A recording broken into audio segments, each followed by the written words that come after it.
സ്വയംവര പന്തലിന്റെ വരാനിരിക്കുന്ന എപ്പിസോഡിലോട്ട് എല്ലാവർക്കും സ്വാഗതം. സൂര്യയുടെ കുടി നിർത്താൻ ശ്രമിച്ചിട്ടും നന്ദിനിക്കത് സാധിച്ചില്ല. അതുകൊണ്ടൊക്കെ തന്നെ നന്ദിനി വലിയ സങ്കടത്തിലായിരിക്കും. എന്നാ അച്ഛൻ പറയുന്നുണ്ട്, മോളെ നീ എന്തിനെങ്ങനെ വിഷമിച്ചിരിക്കുന്നേ? സർ, സൂര്യ സാറിന്റെ കുടി നിർത്താനായിട്ടാ ഞാൻ ആ പച്ചമരുന്നൊക്കെ കലക്കി കൊടുത്തത്. എന്നിട്ട് ഇങ്ങനെയൊക്കെ ആയി. എന്നിട്ടിപ്പോ വീണ്ടും കുടി തുടങ്ങിയില്ലേ? അതൊക്കെ ആലോചിക്കുമ്പോ എനിക്ക് സഹിക്കാൻ പറ്റുന്നില്ല. മോളെ നീ സങ്കടപ്പെടാതിരിക്കെ.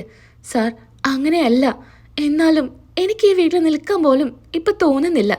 എങ്ങനെയെങ്കിലും നാട്ടിലോട്ട് എൻ്റെ അച്ഛൻ്റെയും മുത്തശ്ശിയുടെയും അനിയത്തിമാരുടെയും അടുത്തോട്ട് പോവാനാ എനിക്ക് തോന്നുന്നേ. നീ ഇവിടുത്തെ കാര്യങ്ങളൊക്കെ ആലോചിച്ചിട്ടാ കൂടുതൽ ടെൻഷൻ അടിക്കുന്നേ. വേറെ വല്ല കാര്യങ്ങളിലൊക്കെ മോളിങ്ങനെ ഓരോന്ന് ചെയ്ത് നടക്ക്. എന്നാൽ തന്നെ മനസ്സിന് സമാധാനം ഉണ്ടായിരിക്കും. മോളൊരു കാര്യം ചെയ്യ്.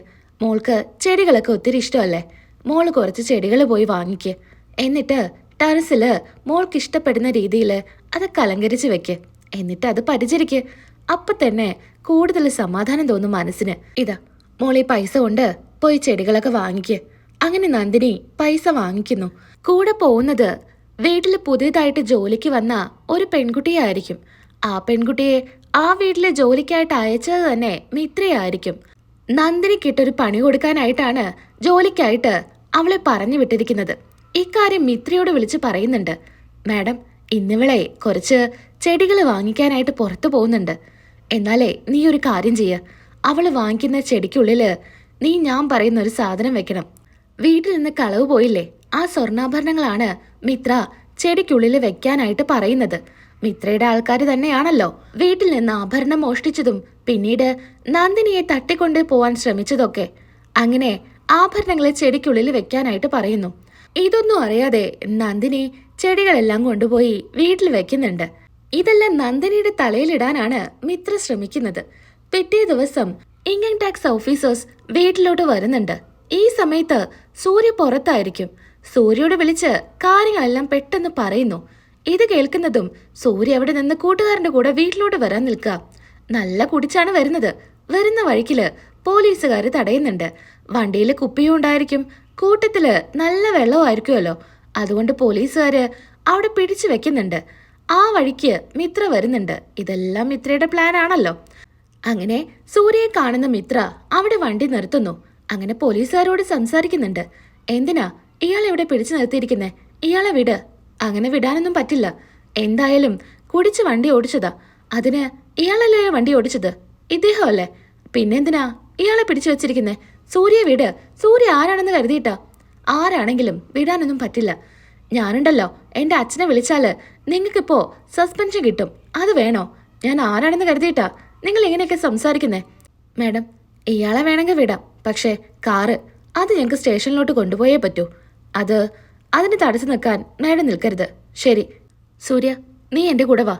ഇത് കേൾക്കുന്ന സൂര്യ പറയുന്നുണ്ട്, ഞാനൊന്നുമില്ല. എന്തിനാ ഞാൻ നിന്റെ കൂടെ വരുന്നേ? എനിക്കതിൻ്റെ ആവശ്യമില്ല. എന്ന കൂട്ടുകാരൻ പറയുന്നു, എടാ നീ ചെല്ലടാ. വീട്ടിലെ പ്രശ്നങ്ങൾ നിനക്കറിയില്ലേ? വേഗം അങ്ങോട്ട് ചെല്ലണം. അതുകൊണ്ട് നീ വേഗം വെള്ള കൂടെ പോ. സൂര്യക്ക് വേഗം വീട്ടിലോട്ട് പോവേണ്ടതുകൊണ്ട് തന്നെ സൂര്യ മിത്രയുടെ കൂടെ വണ്ടിയിൽ കയറുന്നുണ്ട്. മിത്ര നല്ല പാട്ടൊക്കെ വെക്കുന്നുണ്ട്. അതെല്ലാം ഓഫ് ചെയ്യുന്നു. എന്താ സൂര്യ, നീ എന്തിനാ പാട്ട് ഓഫ് ചെയ്തേ? എനിക്കേ നിന്റെ കൂടെ വരുന്ന തന്നെ ഇഷ്ടമല്ല. പിന്നെയാ നിന്റെ ഒരു പാട്ട്. ഞാൻ എൻ്റെ സാഹചര്യം കൊണ്ടാ ഇപ്പൊ നിന്റെ വണ്ടിയിൽ കയറിയത്. അല്ലാതെ നിന്റെ വണ്ടി കയറി നിന്നോടൊപ്പം ഒരുമിച്ച് യാത്ര ചെയ്യാനൊന്നും എനിക്ക് തീരെ താല്പര്യമില്ല. നിനക്ക് ഇപ്പോഴും എന്നോട് ദേഷ്യമാണോ?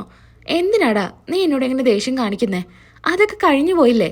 എന്ത് കഴിഞ്ഞു പോയെന്ന്? എനിക്കേ ഇപ്പോഴും നിന്നെ കൈ കിട്ടിയാല് രണ്ട് തരാനാ തോന്നുന്നത്. നിന്റെ സംസാരത്തേക്കാൾ നല്ലത് നിന്റെ പാട്ടാ. അങ്ങനെ വീണ്ടും പാട്ടിന് ഓളയും കൂട്ടുന്നുണ്ട്. പിന്നെ മിത്ര ചോദിക്കുന്നുണ്ട്, അല്ല നിന്റെ വീട്ടില് ഇപ്പോഴും പ്രശ്നങ്ങളൊക്കെ ഉണ്ടല്ലേ? അന്ന് ആഭരണങ്ങളൊക്കെ കളവ് പോയില്ലേ? ആ കള്ളന്മാർ വീണ്ടും വീട്ടിൽ കയറിയെന്ന് പറഞ്ഞു. അതൊക്കെ ശരിയാണോ? ഇത് കേൾക്കുന്ന സൂര്യ ചോദിക്കുന്നുണ്ട്, അല്ല ഇതൊക്കെ നീ എങ്ങനെ അറിയുന്നേ? അപ്പോഴേക്കും മിത്രയ്ക്കൊരു കോള് വരുന്നുണ്ട്. ആണോ? എന്താ കാര്യം? അങ്ങനെ മിത്ര ഫോണിൽ സംസാരിക്കുന്നുണ്ട്. ഹോ, ഇത്തവണ രക്ഷപ്പെട്ടു എന്ന് മിത്ര പറയുന്നു. അങ്ങനെ വീട്ടില് എല്ലായിടത്തും ചെക്ക് ചെയ്യുന്നുണ്ട്. എവിടുന്നും ഒന്നും കിട്ടുന്നുണ്ടായിരിക്കില്ല. ടാക്സ് അടച്ചതൊക്കെ കറക്റ്റ് ആയിരിക്കും. അങ്ങനെ പറയുന്നുണ്ട്, മാഡം ഇവിടുന്ന് പ്രത്യേകിച്ചൊന്നും കിട്ടിയില്ല. ഞങ്ങളോട് ക്ഷമിക്കണം. ഞങ്ങൾക്കൊരു കോള് വന്നതാ. അതിൽ പ്രകാരം ഞങ്ങൾ ഇവിടെ വന്ന് ചെക്ക് ചെയ്യാൻ തന്നത്. ഇനിയിപ്പോ പ്രശ്നങ്ങളൊന്നുമില്ല. നിങ്ങൾ എന്താടോ പറയുന്നേ? നിങ്ങളുടെ ഇഷ്ടം പോലെ ഇവിടെ വന്ന് എന്തും ചെയ്യാന്നാ? ഞങ്ങളുടെ ഫോൺ മേടിച്ചു വെക്കുക, എന്തൊക്കെ കാര്യങ്ങളാണ് നിങ്ങളിവിടെ ചെയ്തത്?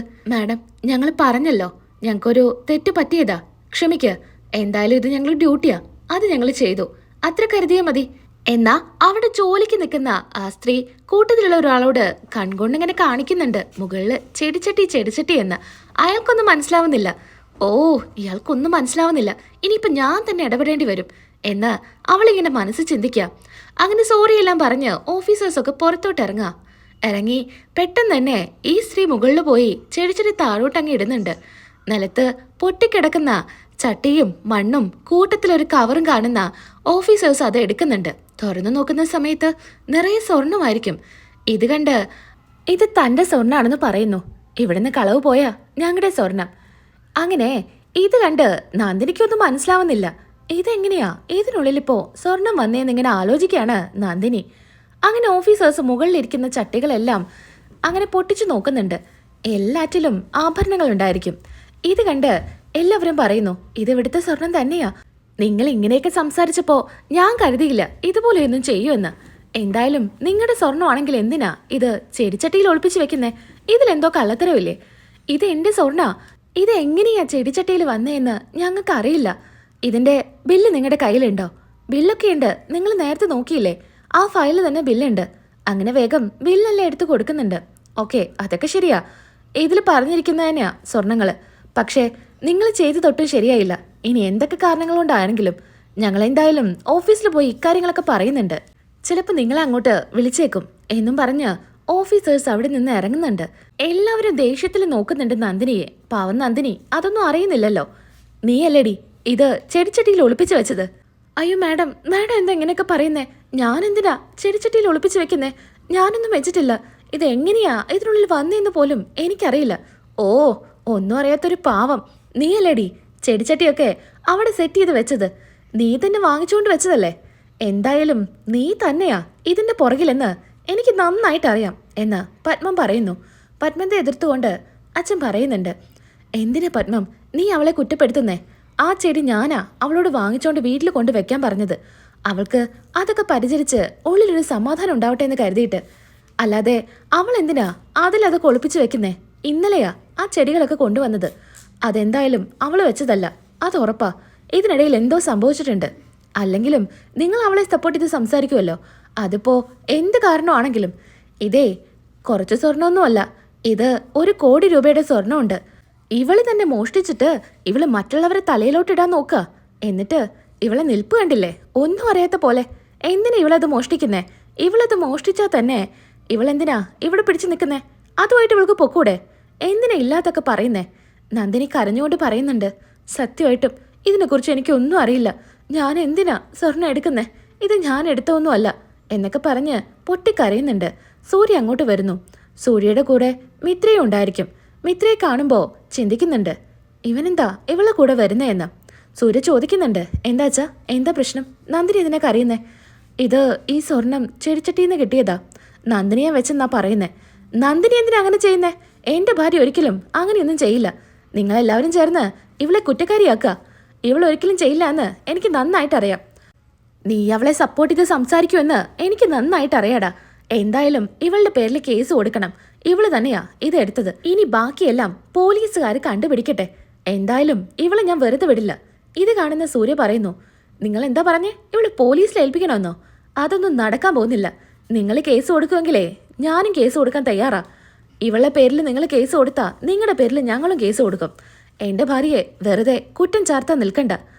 ഇത് കേട്ട് ചോദിക്കുന്നുണ്ട്, എന്തിനാ നീ ഞങ്ങളെ പേരിൽ കേസ് കൊടുക്കുന്നേ? ഇവളെ കുറ്റം ചേർത്ത് നിന്നാ പിന്നെ ഞാൻ എന്ത് ചെയ്യാനാ? അതുകൊണ്ട് നിങ്ങളുടെ പേരിൽ ഞാൻ ഇവളും കേസ് കൊടുക്കാം. ഇത് കേട്ട് നന്ദിനി പറയുന്നുണ്ട്, സൂര്യ സാർ, എനിക്ക് കേസ് കൊടുത്തേ പറ്റൂ. ഇനി ഇത് പിന്നെയും തുടർന്നാൽ ഉറപ്പായിട്ടും ഇവർ വീണ്ടും ഇത് പറഞ്ഞ് എന്നെ കുറ്റപ്പെടുത്തും. ഇത് ഞാനല്ല ചെയ്തതെന്ന് എനിക്ക് എന്തായാലും തെളിയിക്കണം. അതിന് സൂര്യ സാറിന് എന്ത് പറഞ്ഞാലും ഞാൻ സാറിൻ്റെ കൂടെ നിൽക്കും എന്ന് നന്ദിനി പറയുന്നു. ഇത് കേട്ട് അച്ഛൻ പറയുന്നുണ്ട്, മതി നിർത്ത്. ഇത് വീട്ടിലെ ചെറിയൊരു പ്രശ്ന. ഇത് വലുതാക്കി പോലീസ് സ്റ്റേഷൻ വരെ ഒന്നും എത്തിക്കണ്ട. ഇതിൻ്റെ കാര്യത്തിൽ നമുക്ക് തന്നെ തീരുമാനം എടുക്കാം. ആരാ ഇത് ചെയ്തതെന്ന് നമുക്ക് അന്വേഷിക്കാം എന്ന് അച്ഛൻ പറയുന്നു. സൂര്യ നന്ദിനിയുടെ കൈയും പിടിച്ച് ഉള്ളിലോട്ട് പോകുന്നുണ്ട്. ഉള്ളിലെത്തുന്ന നന്ദിനിയോട് സൂര്യ പറയുന്നുണ്ട്, നന്ദിനി, നീ ചുമ്മാ അവരൊക്കെ അതും ഇതും പറയുമ്പോ നിന്ന് കരയാൻ നിൽക്കരുത്.